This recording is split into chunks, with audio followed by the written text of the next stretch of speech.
veut faire de moi ce que je suis pas.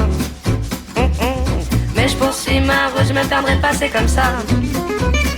Vouloir à tout prix me changer, et au fil du temps monter ma liberté.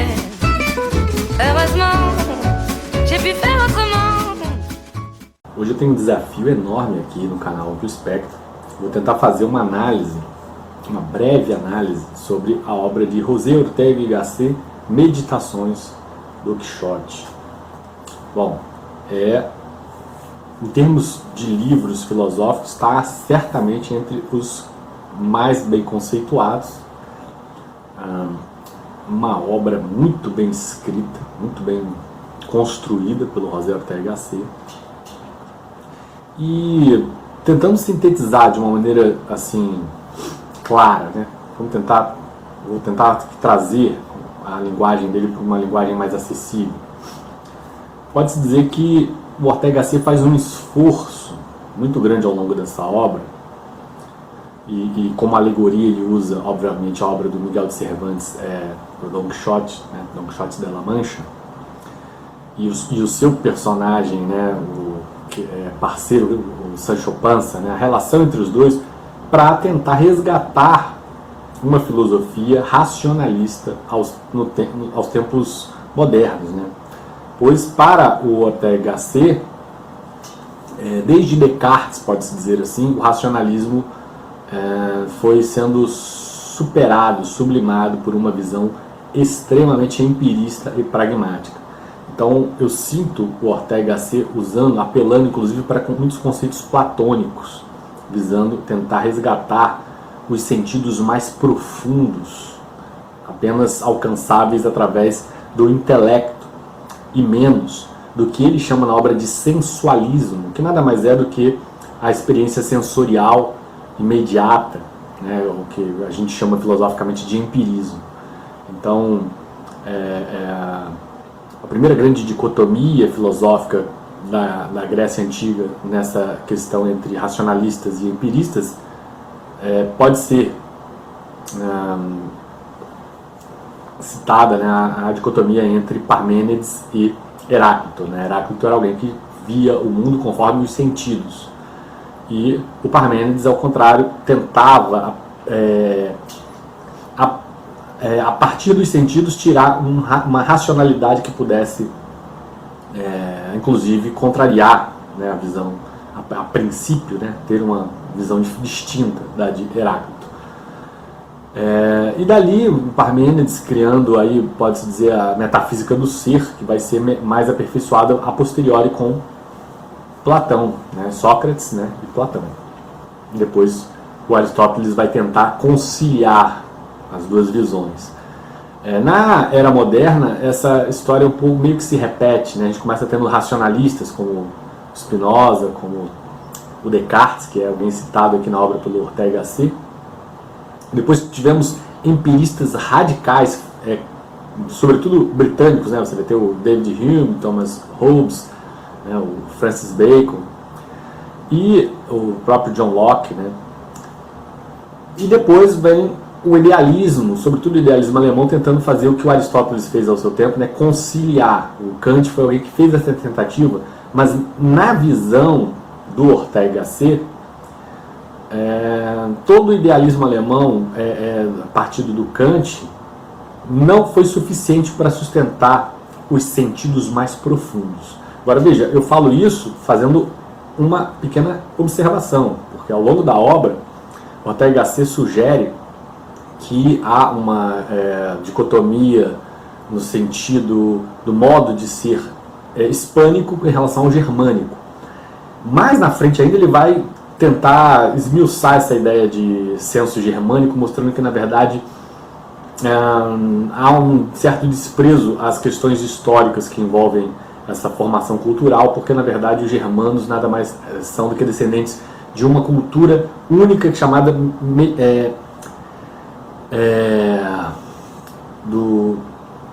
mediterrâneo, né? Uma cultura mediterrânea.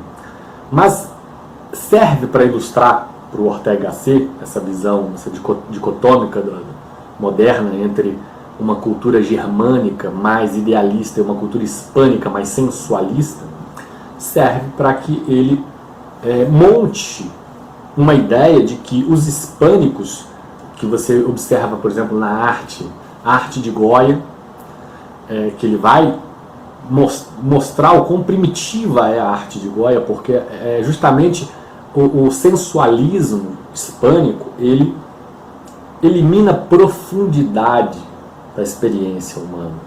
Consequentemente, você não consegue legar transgeracionalmente cúmulo de conhecimento. Que esse legado que dá profundidade à civilização depende intrinsecamente de um nível maior de racionalismo, ou seja, de capacidade de observar os fenômenos de forma apegada a conceitos, a abstração, ou seja, a capacidade humana de abstrair da realidade imediata, ou seja, o racionalismo.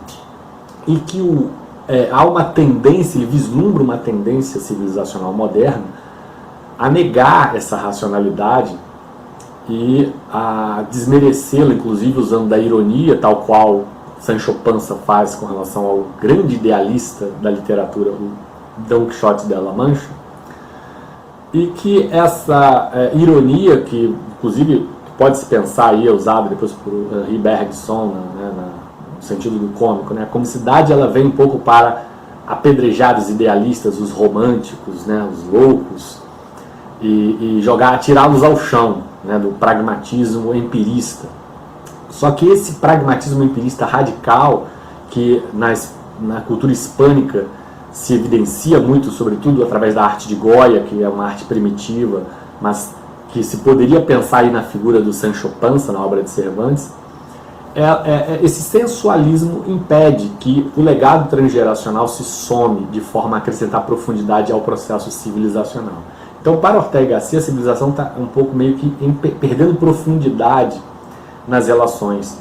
E ele estende isso em relação à ciência, à arte, à política e enfim, também a questão religiosa, ele coloca aqui. Então, em todas as dimensões da existência social, as relações culturais vão sendo planificadas a partir do momento em que há um empirismo, segundo Ortega y Gasset, há um empirismo radical, muito exortado desde a filosofia que rompeu com a tradição racionalista já a partir de Descartes. E na visão dele, isso vem trazendo dificuldade para o legado transgeracional de perceber realidades e transpassar essas realidades através da cultura e da arte.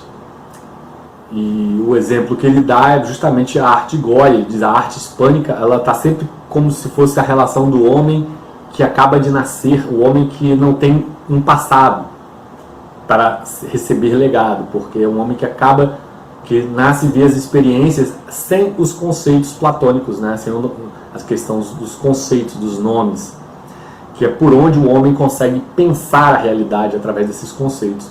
Sem esses nomes, sem esses conceitos,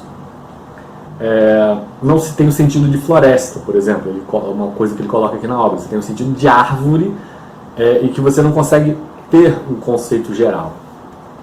Então, por vários momentos na obra, eu diria, ele vai estar usando aqui a ideia do Miguel de Cervantes de contrapor a ironia, fazer a ironia em relação à figura quixotesca, do idealista contemporâneo em relação ao pragmatismo imediato e sensualista do homem que está no chão, que seria o Sancho Panza, que não teria o ar cavalheiresco do Dom Quixote.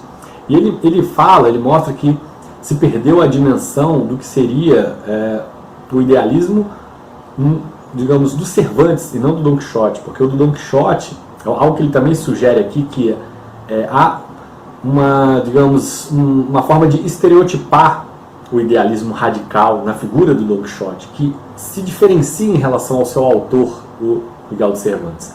Para a visão dele, o Miguel de Cervantes construiu a obra como uma crítica aos devaneios, aos exageros, ao racionalismo exacerbados demais, da chamada literatura de cavalaria, né, o romance de cavalaria, né?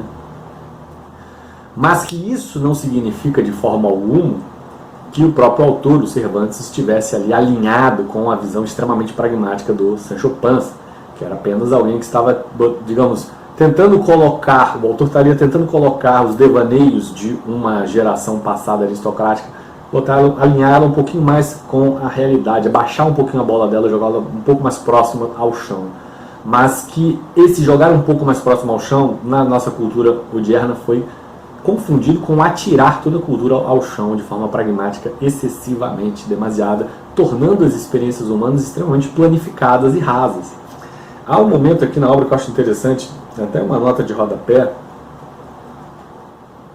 aqui, mas antes de ler essa nota de rodapé, agradecer muito você que apoia esse canal, né, dá um abraço, um forte abraço, seja pelo Pix, seja pelo Apoia-se, e convidar você que gosta do trabalho que a gente está fazendo aqui, se puder, apoie também, temos aí disponibilizado no campo de descrição os links, né? Além disso, convidar você a participar dos grupos de discussão, troca de influências, tem grupo de WhatsApp, grupo de Face, também links disponibilizados aqui no campo de descrição. Convidar você a ser meu amigo lá no Facebook, me seguir no Instagram, e aqui no campo de descrição também consta geralmente um resumo, né, da obra que a gente está tratando aqui. Então aqui, essa nota de rodapé é muito interessante, né, porque ele fala aqui, olha, ele faz pouco tempo, uma tarde de primavera, caminhando por uma vereda de gado de Extremadura, ele estava conversando com um amigo dele, né, e o amigo dele, veja, não é qualquer um, é o Pio Barodia, né, meu afetuoso amigo, convencer-me de que admiramos apenas o que não compreendemos, que a admiração é efeito da incompreensão. Não conseguiu me convencer, e não o tendo conseguido ele, é difícil que me convença outro. Há sim incompreensão na raiz do ato admirativo, mas é uma incompreensão positiva. Quanto mais compreendemos do gênio, mais nos resta por compreender. Isso aqui é muito interessante pelo seguinte, porque sempre aquela visão que a gente tem, né, do mágico, né, quando somos crianças, o mágico faz a gente ficar admirado, bobo de ver, porque a gente não sabe o segredo da mágica. E normalmente a gente tem esse senso, esse consenso de que a mágica, uma vez compreendida pela gente, perde a graça. A gente não tem, o adulto que conhece, sabe o segredo da mágica, já não tem mais graça. A tal mágica já não tem mais graça. Esse é o ponto de vista do Pio Barodia. O Ortega C vai contrapor a isso e dizer que, na verdade, não. Que a graça não advém da incompreensão, mas que a incompreensão inicial, uma vez, digamos, acrescida uma camada de compreensão sobre ela, se desperta mais incompreensão, ou seja, mais curiosidade sobre mais ainda. Então, que ele não acredita de forma alguma que a admiração advenha apenas dessa incompreensão inicial, que uma vez superada acabe-se toda a admiração. Então, veja, é dessa visão que nasce a ideia de que o idealismo não deve morrer, ele ao contrário deve servir ali como um ponto de estímulo para que a civilização e a cultura, sobretudo, se acrescente em profundidade. É uma obra, por ser racionalista e se basear em tudo, eu acredito que os grandes influências aqui do Ortega C para construir essa obra, além, é claro, né, da figura do próprio Don Quixote de La Mancha, que serviu de inspiração ao título, mas sem dúvida os racionalistas, né, Descartes, Spinoza, enfim, Leibniz, e sobretudo Platão. O Platão deve ter sido uma grande, forte influência, né? O Parmênides também, Platão e Parmênides, fortes influências para o Ortega C tentar ter uma visão, veja, é uma visão comum para algumas pessoas, sobretudo as mais idealistas, que a civilização passa por uma espécie de, digamos, degradação, né? Há uma visão de que a civilização se degrada e que valores são perdidos por conta do empirismo radical. Veja, quando a gente fala valores aqui, ele quer dar a entender, né, que se refere a valorações no campo científico, valorações no campo político, valorações no campo artístico, cultural, que a capacidade humana de a crescer profundidade e legar para a geração seguinte essa profundidade adquirida para com as experiências da vida cotidiana, que isso vai se reduzindo à medida em que o homem tende a apenas a crer essencialmente nos seus sentidos e negar as razões que se decorrem deles, como tal é os conceitos platônicos, né? Então, se você não consegue elocubrar para além razão, para além dos sentidos diretos, você torna a experiência rasa e não lega, e isso impacta civilizacionalmente. É claro que é uma obra, portanto, eu posso dizer, uma obra que apresenta um forte contraponto a, por exemplo, obras como a do Nietzsche, Crepúsculo dos Ídolos, né, por exemplo. Há um forte contraponto. Por isso que eu acho interessantíssimo ler uma obra logo seguida da outra, né? Você vai ter os dois pontos, porque o Nietzsche é alguém que vai justamente o contrário, vai criticar profundamente a metafísica do ser, os racionalistas, vai criticar o Sócrates profundamente, né, no Crepúsculo dos Ídolos. E vai usar o tal martelo, né, para sair batendo nas formas racionalistas de se pensar e existir. E sim, veja, concordamos com o juízo de fato. Quando eu digo concordamos, Nietzsche e Ortega Gasset concordam em relação a uma coisa, que o empirismo, né, uma vez admitido como forma de se perceber a realidade, ele impacta a civilização. A diferença talvez seja no juízo de valor, né, porque o Nietzsche certamente ele tem um lado forte, um lado cínico muito forte, e ele se importa menos com isso, né? Para ele é mais importante que haja a liberdade para se viver a vida conforme os instintos, conforme a natureza. E já o Ortega Gasset é alguém que está profundamente a visão dele está profundamente atrelada à civilização ocidental e ao seu legado, como eu falei, daquela dicotomia dos germanos em relação aos hispânicos, que no fundo os germanos são meros reprodutores de uma cultura que antecede, que seria a cultura mediterrânea.